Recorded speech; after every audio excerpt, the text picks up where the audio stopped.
Yeah, cool. Okay, yeah, so I'm Fabian. I work at CoreOS, where I do Prometheus stuff and some Kubernetes-related things. And I want to talk about alerting with time series today. So in general, this is all like high-level stuff. It's not tied to Prometheus, but of course that's the kind of things we implemented in Prometheus. So first we want to look at what a time series is. And essentially it's just a stream of timestamp value pairs associated with some sort of identifier. In the Prometheus case, this looks like this here. We have a metric called HTTP request total, and then there are some dimensions associated with it. So you can basically have multiple series for a single metric that give you insight into certain dimensions. And then you just have a bunch of samples, right? So we have 3 values here, and each has a unique timestamp. And then this can in total look like this. We have a metric, and then we have, for example, a request pass, a status code, and each unique combinations of labels and their values is a new time series. And then you can do cool stuff with them, right? If you have a query language, you can do aggregations and other calculations. So here we have a rate function, which takes a window of 5 minutes over all the series associated with the metric name HTTP request total, and the job equals nginx. And then we get a request rate, and then we can aggregate these again by certain labels. In this case here, request pass and the status code. And what we get is pairs of pass and status, and the rate value for each. And we can evaluate the same stuff over a range of time, and then we get essentially new series. And quickly an overview of how Prometheus collects time series data. Prometheus talks to service discovery systems. You can hook up anything you want, basically. We have native integrations for Kubernetes, AWS, Consul, etc., but you can also plug in your custom ones. And by that, Prometheus always knows the state of the world, right? Your service discovery system is the source of truth, and Prometheus just always stays in sync. And so it knows where services or applications we monitored are running, and can go out and just scrape these for metrics, which are exposed in an open format. And then it stores all these time series data. And then you have an API where you can hook up Grafana or any custom application. And you can also evaluate alerting rules, as we will see later, on the collected data. And the benefit of having time series data as your foundation for alerting is basically that it solves a lot of problems you would have to resolve in your alerting system once again. So for example, you have a lot of traffic to monitor. Let's say you have some sort of web service, and now you're getting scraped or DDoS, or however you want to call it. So some external sources basically increasing your traffic. And this should not cause your monitoring traffic to increase. In an event-based system, this is the case, right? So basically, people are DDoSing you, and you're now DDoSing yourself again by just generating more monitoring traffic. And this doesn't happen in the Prometheus case, because we are collecting events already time aggregated from the client. And so the same translates to alerting. If we alert based on time series data, we don't even are affected at all by any external traffic. And then we have a lot of stuff to monitor, at least potentially, right? If you have large infrastructure with microservices and you're running hundreds or thousands of service instances, you just have a lot of stuff you have to basically track. And the service discovery system is helpful here because it already tells you what is where, and your monitoring system just goes out and scrapes the stuff, and you just have one pool of time series data, and the alerting system doesn't even have to know where it's coming from. And this also helps with constant change that's happening in your infrastructure, right? If you're scaling deployments up or down, or do rolling releases, new instances appear. And if your time series system already covers this, your alerting system doesn't have to even know about this change. And then you want, in general, a fleet-wide overview, and that's where a data model of time series with dimensions helps you, because you have a query language that allows you to calculate aggregations and get this high-level overview of very complex and rich raw data. But as we store this raw data, we're still able to drill down, right? We never lose any detail because all the aggregations happen at query time. So all these benefits of time series sort of directly translate into alerting if we build our alerting on top of this time series data. Oh, different point. And also you want to monitor ideally all levels with the same system, right? You want to monitor your switches, your routers, your nodes, your applications running on them, everything with one system, because it makes it easier to correlate data about different things. And you don't have to basically teach all your engineers and teams different systems to use. And this also then of course, directly translates into your alerting. And how can we make sense of all this time series data? It's potentially billions and billions of samples every day about all aspects of your infrastructure, and now we somehow have to turn this into something that allows you to have meaningful alerting. And the go-to answer often is do some anomaly detection, right? You have sort of big data, so do big data stuff with it. The problem with that is that if you're actually monitoring at scale and collecting really, really rich data, something is always correlating.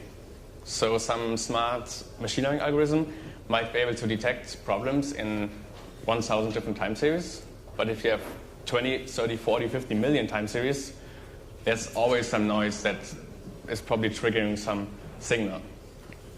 And then you get paged a lot, and that's just not healthy, right? If 99% of your pages are actually not something that's meaningful, people stop paying attention and stop actually reacting to pages. So you can't have that. And then you have to tweak your methods so you have less false positive. At some point this will mean that you will have false negatives, and that's something you cannot tolerate again. Like a single false negative potentially means that your entire infrastructure is down and nobody's being notified. So in Prometheus, or in general with time series-based alerting, we try to solve this differently. We try to be very explicit about what is the desired condition and in which condition are we not happy anymore. And it's quite simple actually, because you have a current state which is captured by time series, and you should be able to very explicitly define what's my desired state. How should things be like? And the delta of that is what you want to alert on. That's basically it. And time series-based alerting is basically about finding this delta. And essentially, that's something Brian talked about this morning already. You want to have symptom-based pages. So anything that actually wakes someone up should be something that's an urgent issue affecting your user, and it's also actionable. And this means if you have a system that you want to define alerting for, you look at the boundary between the system user and the system itself. So user can be an end user, like a customer, but it can also be an internal service that's basically requesting your service, or a database, etc. And of course, any system often has dependencies as well. But these actually don't matter, because the only thing we care about is if our user is having a good experience. And if our dependency is affected, this might or might not mean that my user is affected. And there are actually 4 basic signals that you can use to define alerting with. And one of them is latency. So if you're providing a service, there's always some sort of time bound, right? You want to provide the service at a reasonable amount of time. Users don't want to wait for 10 minutes until they see your website. So you probably want it to be at the order of 10 milliseconds to, 2 seconds. That's basically something really simple, right? You can define an alert on latency. And if this is violated, then your user is having a bad experience and you can page someone. There's also traffic. So if you have a service, you expect the service to have traffic, and if the traffic drops to 0, something's probably wrong. And closely related, there are errors. So if you provide a service, you don't want all requests to error, or like too many requests to error, but there's always some sort of percentage, right? So you probably have a tolerance threshold of 0.5% of your requests being allowed to error. And if it goes above that, you also want to alert. And then there are cause-based warnings, and they are a bit different. So you can alert on a lot of other stuff as well. So you can alert on system internals, for example, garbage collection being too slow. You can alert on dependencies of your service being down or not reachable or slow. But all these don't necessarily matter. So if you design a resilient system, it might actually be made to deal with dependencies being slow. And the user's not affected. So the operator of the system does not have to be paged. So in general, everything that's not the boundary between the system and the user is helpful to investigate an actual issue, but you don't want to page on this stuff. There's one exception, basically, and that's the false golden signal, saturation or capacity. So, for example, disk space running out, file descriptors running out, memory running out, all this kind of stuff. That's stuff where you can actually sort of predict where it's going, and if your disk space is going to be full in 1 hour, you're going to have a really big problem in 1 hour. So that's probably something you want to detect early before there's an actual symptom, and fix beforehand. So now by example, how can we do this time series-based alerting? And we just take Prometheus because it's kind of what we do, and it's easy to understand. You define alerts on the machine collecting the data. So the Prometheus instance collecting data is also the one that's evaluating whether the data indicates an alert. And we have a simple DSL for that. So you specify an alert by the alert keyword, and then you provide a name. And then you provide any Prometheus query language expression. And that's the same query language you use for graphing. So you can directly take a graphing query and put it into an alerting rule. And it will be fully working alert. And then you can define a for condition, which is kind of a time period that avoids flapping alerts. So you say, if this alert triggers for 5 minutes, then actually send something out, because it might just be a short blip, which sort of heals itself, and then you don't have to page someone. And labels and annotations are just context information you can attach to alerts being sent out. We will see this later, but it's not too important for now. And what you will get out from an alerting query is the same that you will get from a regular Prometheus query. You essentially get back a vector of elements, where each element is a label set, and then you have one value associated with it. So for example, we have a metric called etcd has leader, which is 1 if an etcd instance has a leader, and 0 if not. And we split this out by the instance name, ABC in this case, and job, which just indicates a service. So here we have obviously instance A and B without the leader, and C can see a leader. And now we want to alert on instances that don't have a leader. That's super straightforward. You just say etcd has leader equals 0. And if that condition is true for 1 minute, then you send out an alert.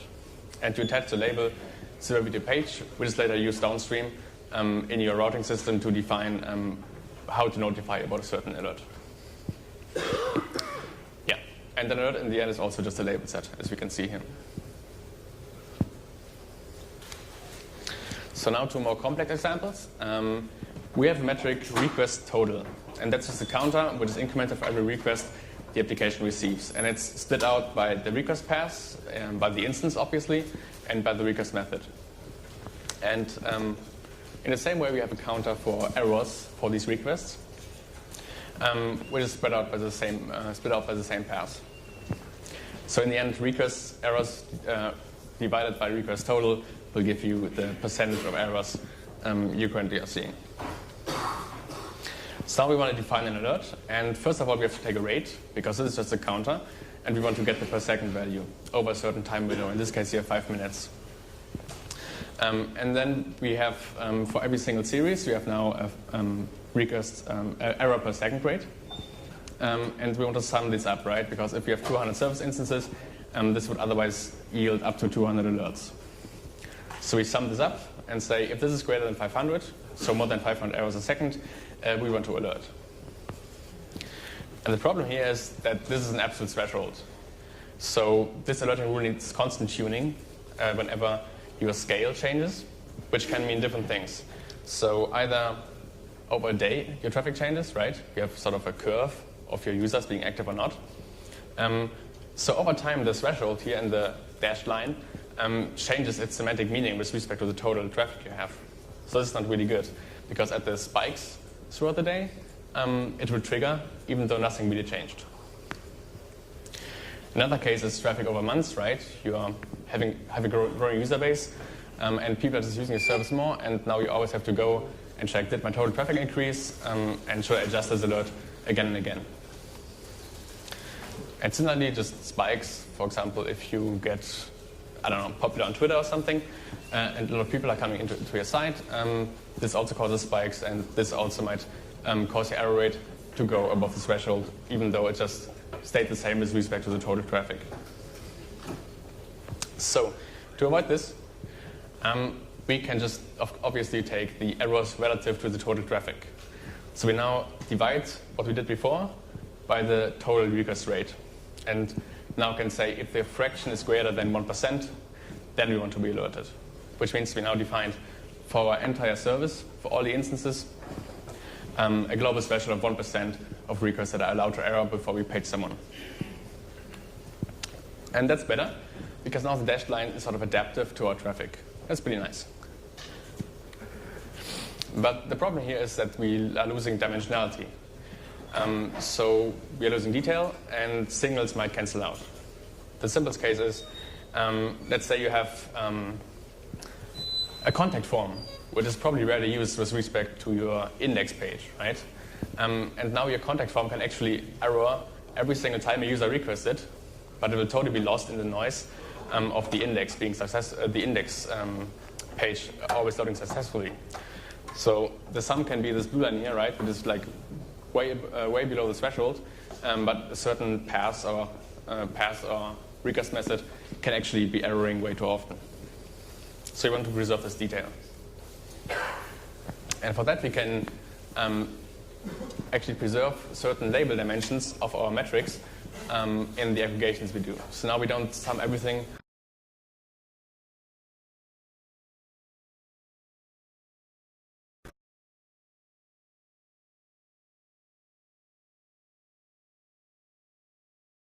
We have each, and now we can them to add thresholds. And now we can, in our alerting, see for every single pass whether it's above the threshold or not. That's still wrong, obviously, and intentionally, because we have to take care of which dimensions we actually use here. If you have a microservice architecture, you're sort of scaling horizontally for fault tolerance and scalability and all. And a single instance failing is actually something you are totally willing to deal with, right? I mean, that's why you did this whole thing. So you might have one instance out of 1,000 that's acting up and erroring a lot, but that's totally fine, right? It's not going to impact your entire service you provide too much. So you probably don't want to include this in your alerting because your system is supposed to deal with this failure and not some operations engineer. So we can actually invert this aggregation condition and not say which labels we want to preserve, but which labels we want to aggregate away. And that's way more powerful because it's easy to, by accident, drop a dimension if you sum by something, but you have to be very, very explicit about which dimensions you want to drop. And you can just put in your aggregation the dimensions you are fault tolerant along, in this case here, the service instance, and it will preserve everything else. And what we now get is pairs of method and pass, and for each of these we now apply this threshold. And that's in the end what we wanted in the first place. For our entire service, we now have one rule that gives us a full latency detection on any bad conditions. So one alert covering an entire service, or potentially even multiple services if they all have the same metrics. Yeah, that was the example for latency. Another thing is error rates. That was error rates, sorry. Latencies work similarly. You also can just calculate latencies for all your service instances and split this out by certain dimensions and apply dynamic thresholds. Another rather different thing is course-based warnings. So running out of disk space, running out of file descriptors, running out of memory. You want to detect these early. And what usually systems do is they probe your hard drive, check how much space is left, 80% for example, and if it's above a certain threshold, they will tell you that this is a bad condition. There are several problems here. You usually set this to like 80%, because if you set it to 90 and the disk is filling up really fast, you won't have time to react. That's why you set it way below what you actually could be using of your disk. Another case is, say your disk is 10% full and it's filling up really, really fast. Now your alert won't hit until you hit like 80%, and then you have no time to react because it will take another 3 minutes until your drive is actually full. So just probably the current state doesn't really get you anywhere, at least not reliably. What you actually want is you want to look at a range of time and see how this resource is developing. So is this disk full but staying basically constant, or is it filling up really fast? And we can do this, right? We can look at our time series data, which we collected over time. Look at where's the disk, how much free disk space we have now, and how much we had 1 hour ago. And based on that development, make a prediction, where will it be in 4 hours? And if this gives you that it will be completely full, then you can alert someone early without having any absolute threshold. And what Prometheus does here in this case with linear prediction is it does linear regression on the interval of 1 hour we specify, and then tries to estimate where we will end up. And this actually is one alert which covers every single hard drive in your entire infrastructure. And you can apply similar alerting for file descriptors, memory usage, etc.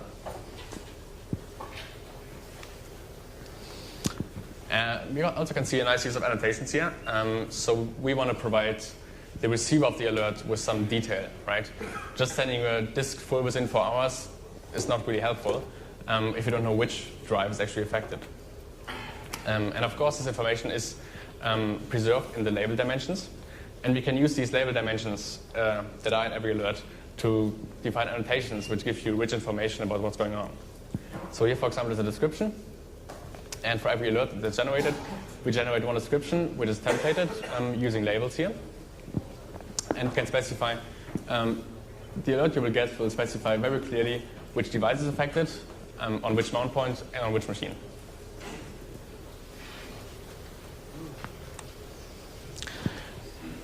So this was the Prometheus side. These rules are put on your Prometheus machine or any other time series-based system and are constantly evaluated. And as soon as some of these yield any results, and there's an alert and we want to push it out somewhere. And in a general case, you could just push them directly to the user by sending an email, contacting PagerDuty or anything else. But that's not really meaningful or helpful. Because A, you want to have redundancy, you want to have multiple machines evaluating the same alerts, and you don't want to get duplicates. Also, you want to aggregate alerts. Just because alerts are not super noisy, they can still be quite a lot about a single service. And ideally, you just want to get a single page telling you that something is wrong, and then you have the rest of the time to react and won't spend it acknowledging pages about the same thing. And also, you want to do some sort of advanced routing, and you don't want this to live directly in your monitoring system. And that's why we have the alert manager. And that sort of sits outside of Prometheus. And it's an HA component, which runs on multiple nodes at once, and it's communicating. And you send out all the alerts to the alert manager, which then cares about deduplication, aggregation, and routing. And then dispatches notifications about one or more alerts to different integrations like different chats, PagerDuty, email, Opsgenie, etc.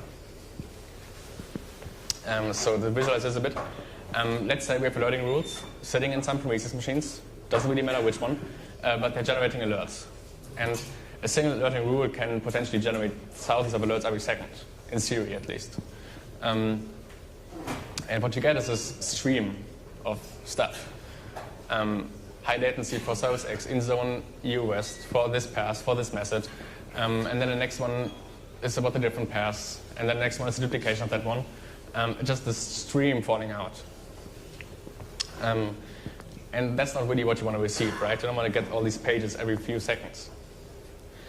So the alert manager lays in between this and receives all this stuff and tries to group it. So if you have a certain service and have several alerts defined acting on the service, the alert manager knows how to now take all these alerts belonging to the same service and putting them into one notification. And what you then get is something like an email or a page telling you have 15 alerts for this certain service in this certain data center. 3 of them are about latency, 10 of them are about high error rate, and 2 of them are about some caching server being slow. And then you get a detail of all these alerts. But you get one page telling you basically about one problem that belongs together. And you won't basically spend all this time acknowledging. And also it knows how to do inhibition, and that's sort of an advanced feature. But let's say you have an alert that tells you that your data center is burning down. That will probably affect quite a few things in this data center, and they will probably all generate alerts and pages. But now you are waking up 20 to 30 people for a problem they can't really deal with, right? There's one person that knows how to deal with the data center being on fire, and nobody else really needs to do anything at this point. And that's just like one extreme example of inhibition, but that's also a feature of the alert manager. And of course, it can handle silencing for you. So basically, you get these alerts, which are sets of labels, and you can silence for certain periods of time along certain labels. So if you're taking a service into maintenance, you can just silence all the alerts and have the label service equals X.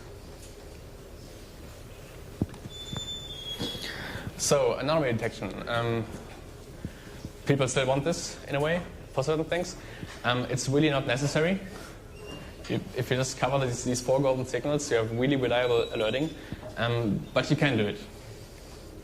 And as I said before, there's really no magic thing that detects from all your data all possible problems, but you can do something practical, right? You can specify the problem domain, which anomaly do you want to detect, about which metrics, and then you can define some sort of like unprecise soft estimations of things that might be wrong, but which might not necessarily indicate a serious problem.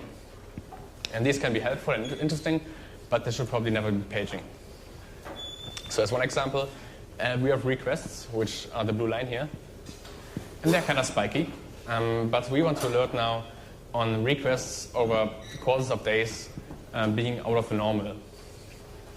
So for example, if you want to alert if your requests you're getting currently are 20% lower than they were last week at the same time. And in Prometheus you can actually do that. So we can calculate the request rate first on our request total metric and calculate this for the entire service. And now we can apply hold winters, which is an exponential smoothing function, which gives us this red curve here. So out of this like spiky curve, we get this smooth curve, giving us some sort of accurate representation of traffic development over courses of days.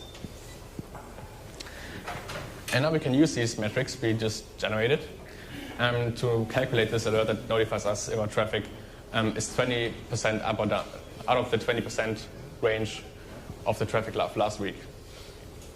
So, yeah, we take our current request rate, and then we take the smoothing curve we calculated from 7 days ago. And if the current request rate is out of the 20% range of this, we want to alert. So this theoretically is anomaly detection depending on how you define it. Another example stolen from Brian here. This is sort of just to show, even if you specify very clearly what the condition is you want to alert on and what you consider abnormal, even then it's really, really hard to get right. And this is sort of like stress how hard it is to actually automate completely. So let's say we have the latency in seconds for a certain service instance over the last 5 minutes. And we want to alert if any particular instance has a latency that's out of the 2 standard deviation range of the average of all the other instances. So basically, one instance has a high latency with respect to all the other ones. And that's sort of the expression that you could use in Prometheus. That's pretty advanced, powerful, etc. But now we realize that most of your instances have a latency that's almost exactly the same. So they are very tightly clustered. And now even a small deviation of one single instance actually would trigger this, because the standard deviation is really low. So you can add another condition to basically catch this one edge case. And you put it into the same expression, and now you just specify that the latency of this abnormal instance also has to be 20% in total higher than all the other ones. So we combine basically the standard deviation with the relative. Yeah. Okay, and then we realized that actually service instances that are not requested often are sort of cold. They have cold caches. They take very long. So you only want to apply this to instances that are actually receiving more than 1 request per second. And now you have a relatively complex expression, just basically to catch some edge cases that you encountered, right? And imagining this being completely automated by any sort of machine learning system, you can kind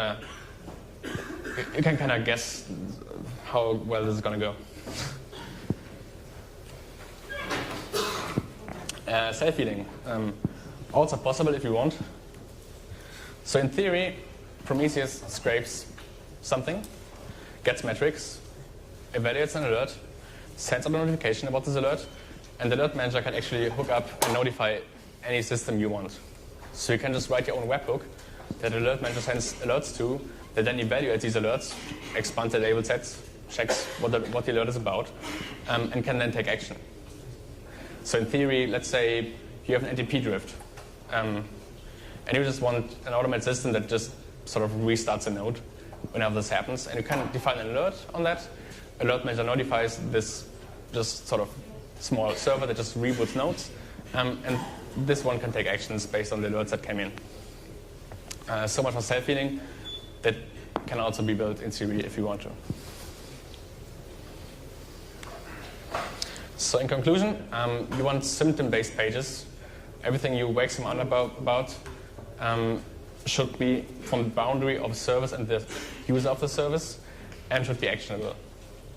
Anything cost-based from internals of your service or dependencies of it is helpful during the investigation, but it should just be a warning flashing somewhere that does not interrupt someone's work or sleep. And your alerts should always be adaptive to change.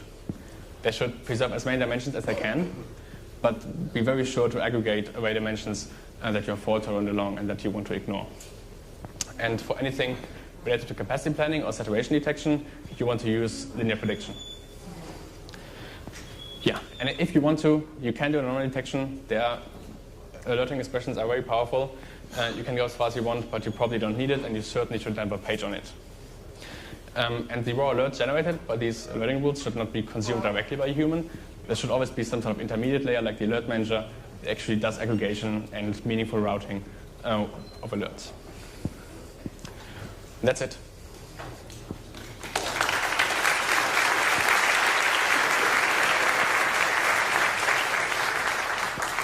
So are there any questions for Fabian? Put your hand up. There's number one I saw. Yes. Cool. So I have two quick questions. First is around the alert manager. Can you submit alerts into it from other systems other than Prometheus? Or is it better to go into Prometheus and into the alert manager? It has an API, so you can in Series. There are some semantical considerations you have to take. It's documented. You can't just send anything, you have to adhere to some rules, but it's possible, yeah. Okay. And then the second question is around inhibition, the alert inhibition. Can you do that at runtime, or is that something, I mean, so if I see a load of things... Stop talking or leave, thank you. So yeah, inhibition, can you send a message to, again, the alert manager to say there's a short-term inhibition until another state happens, or...? They are not time-based, they are purely label-based and are configured, but you can theoretically just change the configuration file and reload it. It sounds like you're looking for a silence, yeah, which can temporarily suppress a given alert. Second question is down here.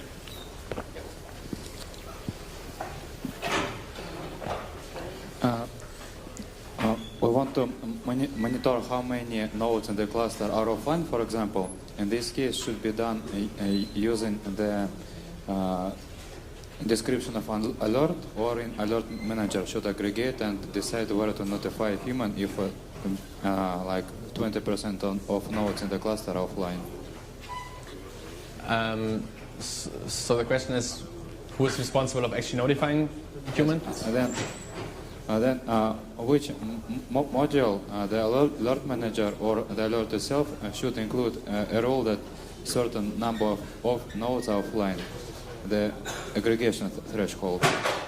So the question is where to do the aggregation, in the alerting rule versus in the alert manager. That always depends a bit, right? Ideally, you want to aggregate the least amount you can in the loading rules, which is like the dimensions of fault tolerance, like the instance in a microservice. Yeah, you should do the least amount of aggregation in the loading rule, but as much as necessary, basically.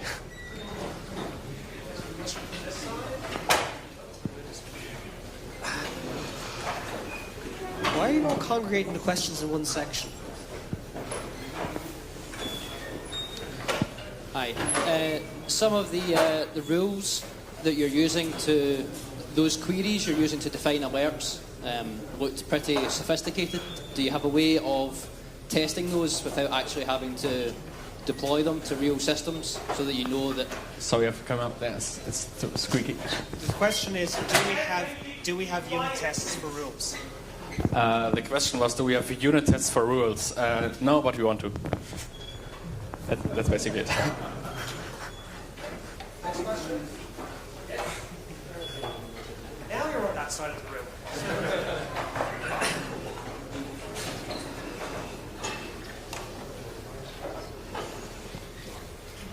Okay, I missed a bit of the talk, so I hope you didn't cover it already, but sometimes the exporters of data for Prometheus, when the application fails, but the exporter is still running, they just do not export new metrics.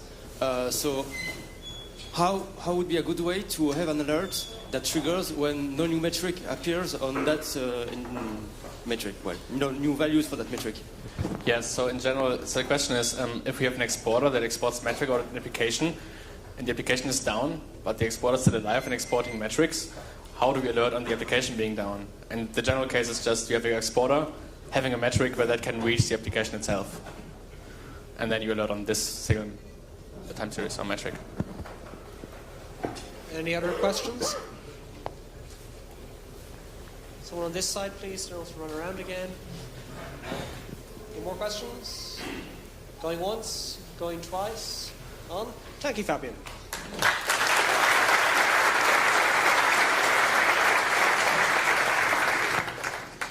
So the next talk is in 7 minutes, isn't it? Or 25 past. And there's still stickers here for Prometheus, and if you are talking about Prometheus at the conference, you can grab a stack.